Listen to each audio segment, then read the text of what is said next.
औज़ुबिल्लाहि मिनश्शैतानिर्रजीम बिस्मिल्लाहिर्रहमानिर्रहीम कुल्लु नफ्सिन ज़ाइक़तुल मौत व इन्नमा तुवफ़्फ़ौना उजूरकुम यौमल क़ियामति फमन ज़ुहज़िहा अनिन नार व उदख़िलल जन्नत फ़क़द फ़ाज़ वमल हयातद दुन्या इल्ला मताउल गुरूर।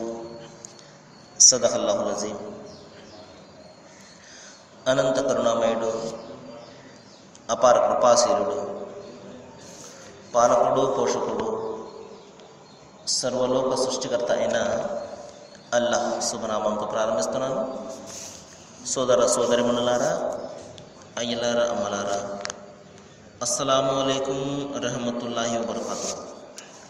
సర్వలోక ప్రభువు సర్వేశ్వరుడు అల్లాహ్ మనందరి జీవితాలలో శుభాలను, శాంతిని కురిపించును కాక. ఆమీన్. ఇంతవరకు మనము మానవులందరికీ మార్గాన్ని చూపడం కోసము మానవులందరి ప్రభువు ఆయన చివరి ప్రవక్త మహాప్రవక్త ముహమ్మద్ సల్లల్లాహు అలైహి వసల్లం వారి మీద నేటికి సుమారు 1500 సంవత్సరాలకు పూర్వం అవతరింపజేసినటువంటి చివరి మార్గదర్శక దైవ గ్రంథం దివ్య ఖురాన్ నుండి 3వ అధ్యాయం 185వ వాక్యం యొక్క రబీ మూలాన్ని వినడం జరిగింది. దీని అనువాదాన్ని ఆలకించండి. చివరకు ప్రతి మనిషి కూడా మరణిస్తాడు. మీరంతా మీ పూర్తి ప్రతిఫలాన్ని ప్రళయం నాడు పొందుతారు. మరి ఎవరైతే నరకాగ్ని నుండి కాపాడబడి స్వర్గంలో ప్రవేశపెట్టబడేవాడు ఉంటాడో వాస్తవానికి అతను మాత్రమే సఫలీకృతుడు. మరి ఈ ప్రపంచము అది కేవలము మాయా వస్తువు మాత్రమే. సుదలరా, సృష్టి ప్రభువు చాలా ముఖ్యమైనటువంటి విషయాన్ని గురించి ఇక్కడ తెలియజేస్తున్నాడు. అదేమిటంటే ప్రతి మనిషి కూడా మరణిస్తాడు. మరి మీ పూర్తి ప్రతిఫలాన్ని ప్రళయం నాడు పొందుతారు. దైవము మనిషిని కొద్దిపాటి కాల పరిమితికి మాత్రమే ఇక్కడ పరిమితం చేశాడు. శాశ్వతంగా ఉండేవారు ఎవరు కూడా ప్రపంచంలో ఉండరు. అది మనందరికీ కూడా తెలుసు. కుల్లు నఫ్సిన్ జాయిఖతుల్ మౌత్, ప్రతి మనిషి కూడా మరణాన్ని చవి చూడవలసిందే. జాతస్య ధ్రువ మృత్యువు, ప్రతి మనిషి కూడా మరణాన్ని మరి అతను పొందవలసిందే. సోదరులారా, మరి ఎవరు సాఫల్యాన్ని పొందుతారు, మరి ఎవరు వైఫల్యాన్ని చెందుతారు? ఈ విషయాన్ని గురించి దైవం ఇక్కడ తెలియజేస్తున్నాడు. మనిషి ప్రపంచంలో మరి కేవలము ఏదో ఆట వస్తువు మాదిరిగా దైవము మనిషిని పుట్టించాడా, తయారు చేశాడా? ఎంత మాత్రం కూడా కాదు. సోదరులారా, అంతిమ దైవ గ్రంథం ఖురాన్లో ఒక సందర్భంలో దైవం తెలియజేస్తాడు, నేను మిమ్మల్ని కేవలం ఆట వస్తువు మాదిరిగా తయారు చేయలేదు సుమా, ఒక మహత్తరమైనటువంటి లక్ష్యంతో మిమ్మల్ని నేను తయారు చేశాను అంటున్నాడు.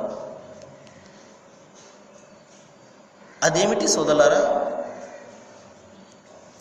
మరి వమా ఖలఖతుల్ జిన్న వల్ ఇన్స ఇల్లా లియఅబుదూన్, నేను మిమ్మల్ని ఎందుకు పుట్టించాను అంటే మీరు నా ఆరాధన చేయాలి అని, నా యొక్క మరి అనుగ్రహాలను గుర్తించాలి అని, నాకు సమర్పణ చేసుకుని మీ జీవితాన్ని గడపాలి అని, మీ సృష్టికర్తను మీరు అన్వేషించాలి అని, ఈ మహత్తరమైనటువంటి లక్ష్యం నిమిత్తము నేను మిమ్మల్ని సృష్టించాను అంటున్నాడు. మరి ఈ జీవితంలో మనం చేయవలసినటువంటి పని ఏమిటి సోదరులారా? ఎందుకంటే మరణం అనేది తథ్యం. అది ఏ రోజు రావచ్చు, లేకపోతే రేపు రావచ్చు. అయితే మరణం కంటే ముందు మనకు దైవం ప్రసాదించినటువంటి ఈ జీవితాన్ని మనం సార్థకత చేసుకోవాలి. సాఫల్యాన్ని పొందే నిమిత్తము మనము ఈ జీవితాన్ని మలుచుకోవాలి.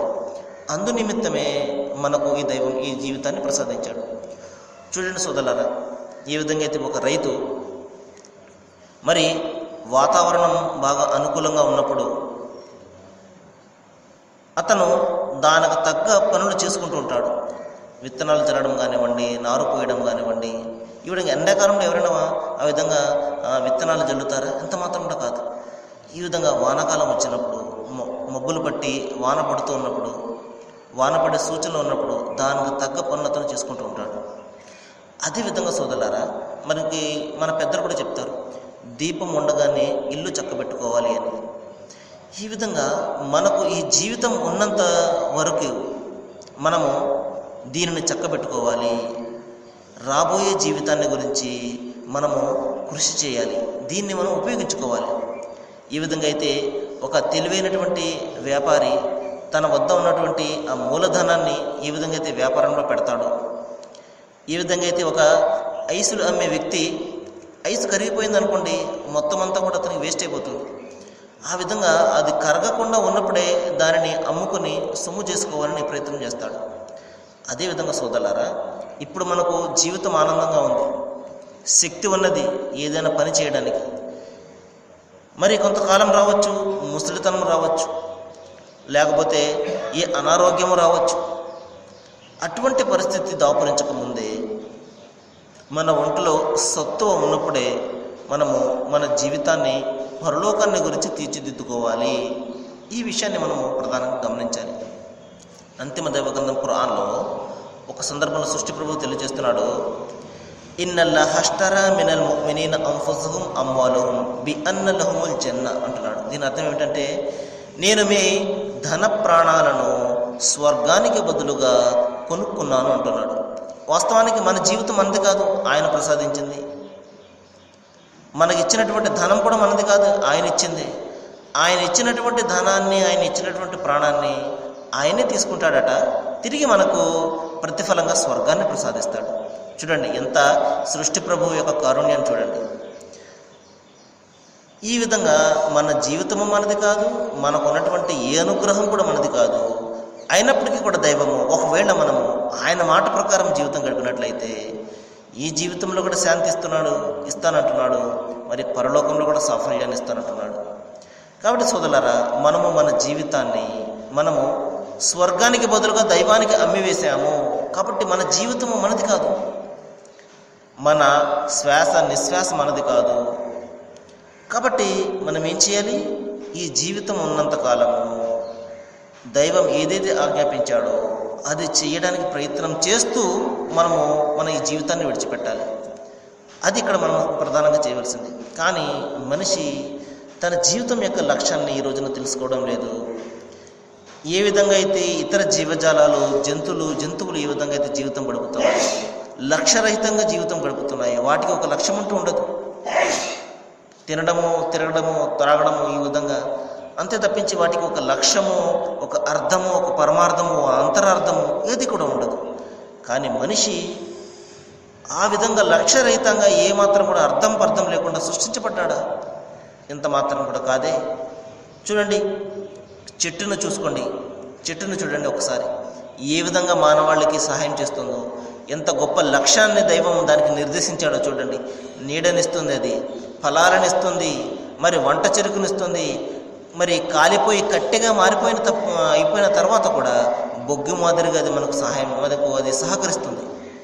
ఈ విధంగా అణువు కూడా మానవాళికి సేవ చేస్తుంది దేవుని యొక్క ఆజ్ఞ నిమిత్తమై. ఈ విధంగా దాని యొక్క లక్ష్యాన్ని చూడండి. నోరు లేనటువంటి ఒక చెట్టు ఈ విధంగా ఎంత లక్ష్యంగా పనిచేస్తున్నప్పుడు, అన్నిటికీ కూడా లక్ష్యాలను నిర్దేశించే మనిషికి లక్ష్యం లేకుండా, జీవితంలో గమ్యం లేకుండా ఈ విధంగా ఉంటుందో ఒకసారి ఆలోచన చేయండి. కాబట్టి సోదరులారా, మన జీవిత లక్ష్యాన్ని గురించి మనం తెలుసుకోవాలి. అదేమిటి? ఎవని కారణంగా నేను నా మాతృగర్భంలో పిండాన్ని పోసుకున్నాను, ఎవని కారణంగా నేను శ్వాస పీలుస్తున్నాను, ఎవని కారణంగా నేను మరి వానలు ఆ నీటిని ఉపయోగించుకుని పంటలు పండించుకుంటున్నాను. ఈ విధంగా సోదరులారా, మన జీవితానికి మరి కారణమైనటువంటి ఆ సృష్టికర్తను అన్వేషించడమే ఈ జీవితం యొక్క అర్థము, పరమార్థము. అన్వేషించి మన ఆరాధన ఆయనకు చెల్లించడమే మన జీవితానికి ఒక సార్థకత. ఇందు నిమిత్తమే దైవము మనకు ఈ అద్భుతమైనటువంటి జీవితాన్ని ఇచ్చాడు. మరి సృష్టి ప్రభు ఇక్కడ తెలియజేస్తున్నాడు సోదరులారా, కుల్లు నఫ్సిన్ జాయికతుల్ మౌత్, ప్రతి మనిషి కూడా మరణాన్ని చవి చూస్తాడు. అయితే మరణించిన తర్వాత కూడా జీవించి ఉండేవాడు ఎవడైతే దైవం పట్ల విశ్వాసాన్ని కలిగి ఉండి మరి ఆయన మాట ప్రకారం జీవితం గడుపుతాడో. మరి బైబిల్ గ్రంథంలో క్రీస్తు యేసు ఒక మాట చెప్తారు. అదేమిటంటే, ఎవరైతే నన్ను విశ్వసిస్తాడో, నా మాటను ఎవరైతే మరి అనుసరిస్తాడో వాడు చనిపోయినప్పటికీ కూడా బ్రతుకుతాడు అన్నారు. అంటే దీని అర్థం ఏమిటి? ఆయన మాటను ఎవరైతే విశ్వసిస్తారో, ఆయన ఏం చెప్పారు? భూమి మీద ఎవరికి కూడా తండ్రి అని పేరు పెట్టకండి అన్నారు. అంటే మీరు ఎవరికి కూడా దేవుని స్థానాన్ని ఇవ్వకండి, ఎవరిని కూడా మీరు దైవంగా భావించకండి. ఆయన ఒక్కడే, ఆయన పైన ఉన్నాడు, ఆయన సృష్టి ప్రభువు, ఆయనకు మాత్రమే ఆరాధన చేయండి అన్నారు. ఈ విధంగా ఆయన మాటను ఎవరైతే వింటారో వాళ్ళు ఏమవుతుంది? వాళ్ళ పరిస్థితి, వాళ్ళు ఒకవేళ చనిపోయినప్పటికీ కూడా వారు నిత్య జీవితంలో శాశ్వతంగా ఉంటారు. అదే విషయాన్ని దైవం ఎక్కడ చెప్తున్నాడు సోదరులారా, మీరు నా ప్రవక్తల యొక్క మాటలు విన్నట్లయితే, నేను అంతిమంగా పంపించినటువంటి అంతిమ దైవ గ్రంథం ఖురాన్ యొక్క అనుసరణ మీరు చేసినట్లయితే, అందులో ఉన్న ఆజ్ఞల ప్రకారం మీరు జీవితం గడిపినట్లయితే, ప్రపంచంలో భౌతికంగా మీరు మరణించవచ్చు, కానీ శాశ్వతంగా మీరు పరలోకంలో ఉంటారు అంటున్నాడు. దానిని నిత్య జీవం అంటారు సోదరులారా, దానిని స్వర్గం అంటారు, దానిని మరి కైవల్యం అంటారు. కాబట్టి దానికోసం మనిషి కృషి చేయాలి. మరణం ఎప్పటికైనా వచ్చేది, ఈరోజు రాకపోతే రేపు వస్తుంది, రేపు రాకపోతే ఎల్లుండి వస్తుంది. ఎందుకంటే మరణదూత మన వెనకాల నిలబడి దేవుని ఆజ్ఞ ఎప్పుడు వస్తుంది, మన ప్రాణం ఎప్పుడు తీద్దాము అని ప్రతి క్షణం కూడా కాసుకొని కూర్చుని ఉన్నాడు. కాబట్టి ఒక విశ్వాసి మరణం గురించి ఎంత మాత్రం కూడా భయపడ్డాడు సోదరులారా. ఆ మరణం రాకముందే నేను నా జీవితాన్ని ఏ విధంగా సరిదిద్దుకున్నాను, ఏ విధంగా నేను ప్రభువు ముందు నిలబడి సమాధానం చెప్పే స్థితిలో ఉన్నానా లేదా అన్నదే ఆలోచన చేస్తాడు సోదరులారా. కాబట్టి మనం కూడా అదే విధంగా ఆలోచన చేయాలి. ఈ క్షణం నాకు మృత్యు వచ్చిందంటే దైవం ముందు నిలబడి నేను సమాధానం చెప్పుకోవాలి. సరైనటువంటి సమాధానం నా వద్ద ఉన్నదా లేదా? ఆయన ఇట్టి విడిచిపెట్టేస్తాడా? ఎంత మాత్రం కూడా విడిచిపెట్టాడు సోదరులారా. ప్రతి విషయాన్ని గురించి కూడా విచారణ చేస్తాడు. అంతిమ దైవగ్రంథం ఖురాన్లో చెప్తున్నాడు, మీ కళ్ళను గురించి, మీ చెవులను గురించి, మీ మనస్సును గురించి కూడా విచారణ జరుగుతుంది. కళ్ళతోటి యథేచ్ఛగా దేన్ని పడితే దాన్ని చూసేస్తున్నాం మనం, దాని గురించి కూడా విచారణ జరుగుతుంది. అనేక రకాల మాటలు వినేస్తున్నాము.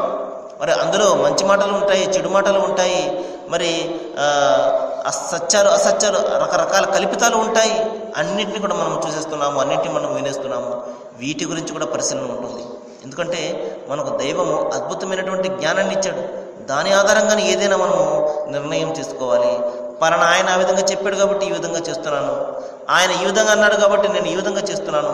ఇటువంటి సాకులు, ఇటువంటి వంకలు దైవం ముందంత మాత్రంలో పనిచేయవు సోదరులారా. మన ప్రతి ఒక్కరికి కూడా దైవము బుద్ధిని, జ్ఞానాన్ని ఇచ్చాడు. దాని జ్ఞానం, ఆ బుద్ధి జ్ఞానం ఆధారంగా మనము ఏదైనా ఒక విషయాన్ని నిర్ధారణ చేసుకుని అనుసరణ చేయాలి. అంతే తప్పించి ఎవరిని గుడ్డిగా నమ్మడం కానీ, గుడ్డిగా అనుసరించడం కానీ ఆ విధంగా చేశామంటే అక్కడ మన కర్మలకు మనం మాత్రమే బాధ్యులము.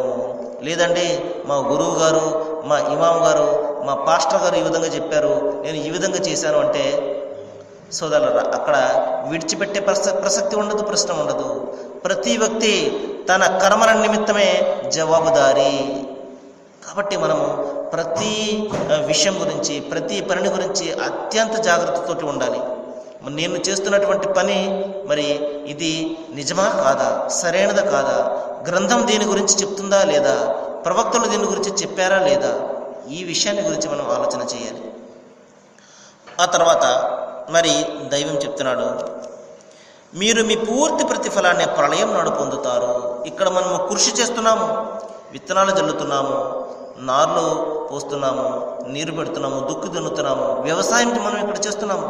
కానీ ఆ పంట ఎక్కడ మనం పొందుతాము? పరలోకంలో పొందుతాము. ఇక్కడ మనము కర్మలు చేసే స్థలం మాత్రమే సోదరులారా. కాబట్టి ఇక్కడ ఎవరికైనా ఏదైనా అరే ఇంత మంచి చేస్తున్నాను, నేను ఇంత మంచి మంచి పనులు చేస్తున్నానే, నాకు సరైన విధంగా ఎందుకు ప్రతిఫలం రావడం లేదు అని ఎవరు కూడా ఎంత మాత్రం కూడా భావించకూడదు. ఎందుకంటే ఇక్కడ ప్రతిఫలాన్ని పొందే సమయము, స్థలము ఇది కాదు సోదరులారా, మరణం తర్వాత రాబోయేదే. అయితే దైవం ఇక్కడ మరి మంచి పనులు చేసేవారిని విడిచిపెట్టేస్తారంటే ఎంత మాత్రం కూడా విడిచిపెట్టాడు.